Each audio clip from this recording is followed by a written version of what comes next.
दोस्तों नमस्कार। मैं धर्मेंद्र कुमार मीना, असिस्टेंट प्रोफेसर रांति विज्ञान।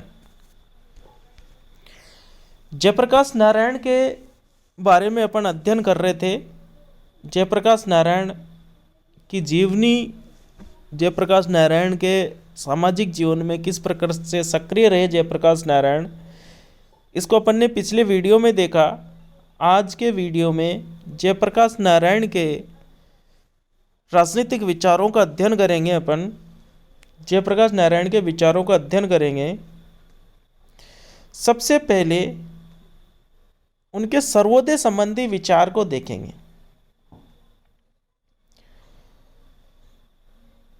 सर्वोदय के बारे में जयप्रकाश नारायण क्या कहते हैं? सर्वोदय का अर्थ है सबका उदय। सर्वोदय का अर्थ है सबका उदय, अर्थात समाज के सभी वर्गों का समान रूप से कल्याण। सर्वोदय का अर्थ है समाज के सभी वर्गों का समान रूप से कल्याण।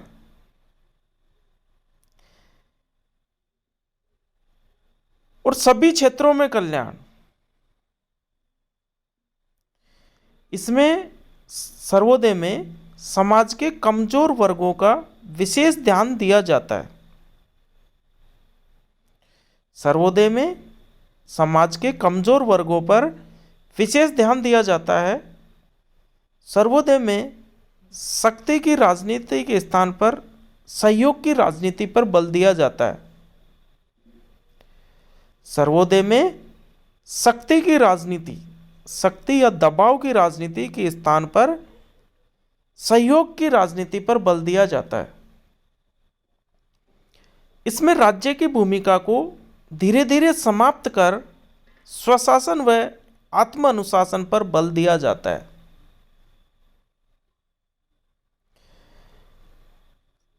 सर्वोदय में सहयोग पर बल दिया जाता है और राज्य की भूमिका को स्नेह स्नेह समाप्त करके और स्वराज्य पर और आत्म अनुशासन पर बल दिया जाता है।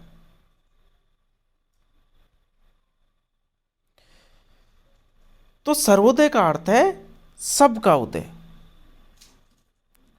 सर्वोदय का अर्थ है सबका उदय, समाज के सभी वर्गों का उदय और सभी क्षेत्रों में उदय।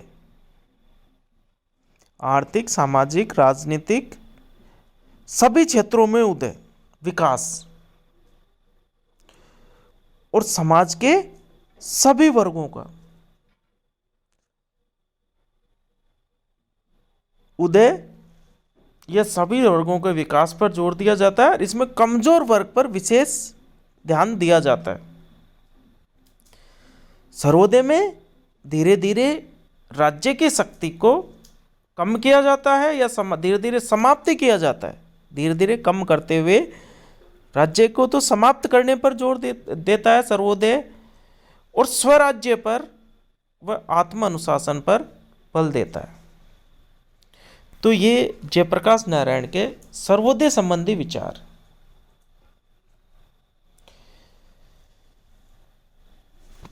जयप्रकाश नारायण अपने सर्वोदय का जो कार्यक्रम है उसको किस प्रकार लागू होगा उस पर बोल देते हैं, और वो दलविहीन लोकतंत्र पर बल देते हैं। इसके लिए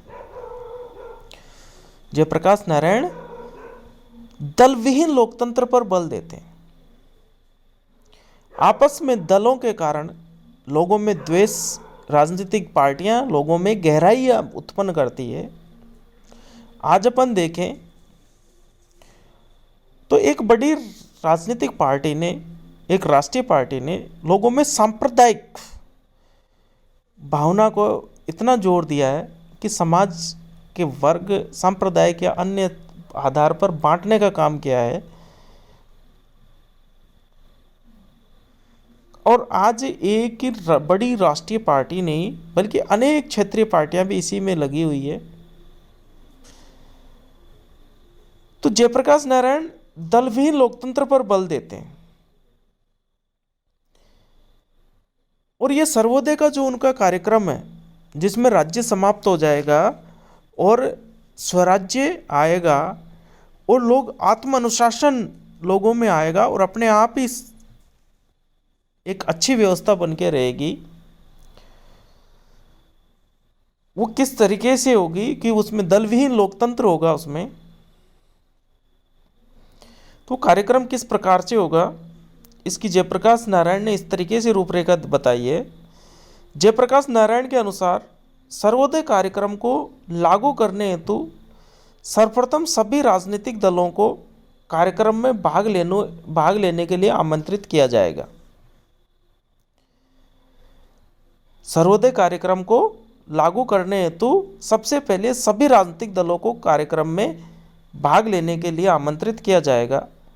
सभी राजनीतिक दल आपसी मतभेदों और विचारधारात्मक मतभेदों को बुलाकर इस कार्यक्रम में सहयोग करेंगे और आगे चलकर वे एक सर्वसम्मत कार्यक्रम स्वीकार कर लेंगे जिसे सभी राजनीतिक दल मिलजुल कर पूरा करेंगे और अपनी भिन्न भिन्न दलों के रूप में पहचान मिटा देंगे। क्या कहते हैं जयप्रकाश नारायण कि सर्वोदय कार्यक्रम को लागू करने के लिए सभी राजनीतिक दलों को एक कार्यक्रम में भाग लेने के लिए आमंत्रित किया जाएगा। सभी राजनीतिक दल आपसी मतभेदों व विचारधारात्मक मतभेदों को बुलाकर इस कार्यक्रम में सहयोग करेंगे और आगे चलकर वे एक सर्वमान्य कार्यक्रम स्वीकार कर लेंगे। सभी को जो स्वीकार होगा वो कार्यक्रम स्वीकार कर लेंगे जिसे सभी राजनीतिक दल मिलजुल कर पूरा करेंगे और अपनी भिन्न भिन्न दलों के रूप में पहचान मिटा देंगे। ये जयप्रकाश नारायण का दलविहीन लोकतंत्र का एक कार्यक्रम था जिस पर उन्होंने जोर दिया। जयप्रकाश नारायण की संपूर्ण क्रांति संबंधी विचार। जयप्रकाश नारायण ने सभी क्षेत्रों सामाजिक, आर्थिक, राजनीतिक, बौद्धिक सभी क्षेत्रों में परिवर्तन पर बल देते हुए संपूर्ण क्रांति का प्रतिपादन किया।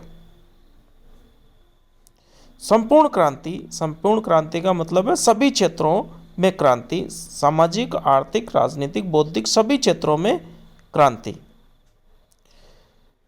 भारत का संपूर्ण विकास तभी संभव है जब हम सभी क्षेत्रों में परिवर्तन करेंगे। जयप्रकाश नारायण के अनुसार भारत का संपूर्ण विकास तभी संभव है जब हम सभी क्षेत्रों में परिवर्तन करेंगे। जयप्रकाश नारायण के अनुसार केवल शासन व्यवस्था को बदल देने या एक सरकार की जगह दूसरी सरकार स्थापित कर देने से समाज का उद्धार नहीं होगा। इसके लिए तो संपूर्ण समाज व्यवस्था को बदलना होगा। आर्थिक विषमता और सामाजिक भेदभाव को जड़ से मिटाना होगा, तभी जाकर संपूर्ण क्रांति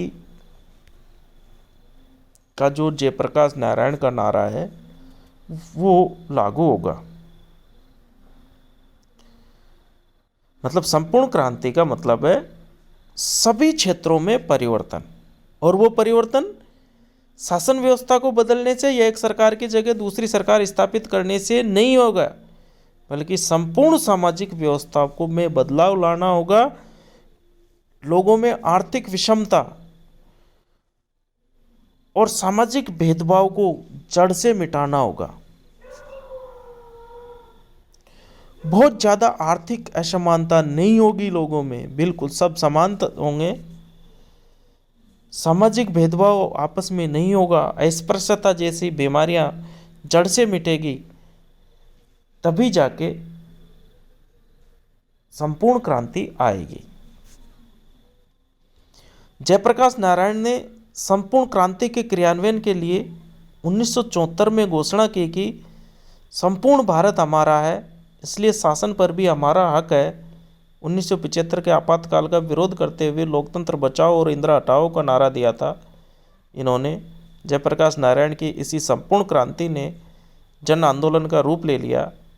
इंदिरा सरकार को झुकना पड़ा था और आपातकाल को हटाना पड़ा था। इसी के फलस्वरूप केंद्र में पहली बार गैर कांग्रेसी सरकार बनी थी। तो ये जयप्रकाश नारायण के सर्वोदय, संपूर्ण क्रांति और दल विहीन लोकतंत्र संबंधी विचार है। जयप्रकाश नारायण ने पहली बार, जयप्रकाश नारायण के प्रयासों से ही पहली बार भारत में गैर कांग्रेसी सरकार बनी थी। जयप्रकाश नारायण की अनेक प्रकार से आलोचनाएं की जा सकती है, वो अपन बाद में अगले वीडियो में देखेंगे। धन्यवाद।